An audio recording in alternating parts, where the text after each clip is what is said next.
Hello, karon maghisgot na pud ta giunsa nako para um, maayo ang akong Facebook, or how did I recover it.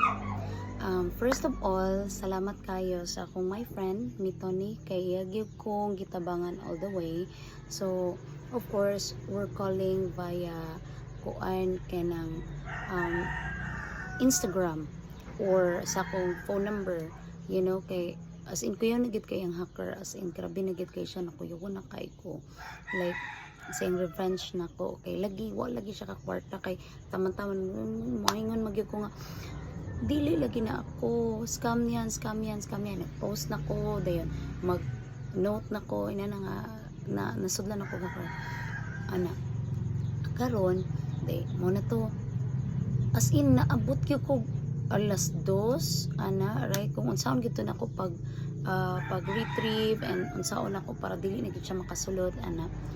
until na nakahuna-huna ako meta verified na ko, kay meta verified man ko right. Sa meta verification or sa meta verified na siya option dito to talk to a representative. Kay ngano ang akong email, ang akong phone number which is na to niya,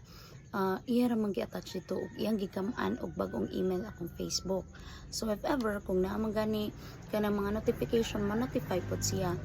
Then dito sa meta verified nato siya option nga talk to the agent ana, karon dito na ako din tong gi-remove tong iyahang email. Then kato na lamang akong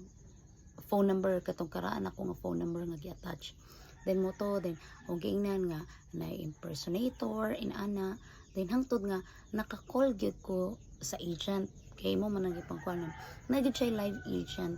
Karon ang live agent mutawag gid na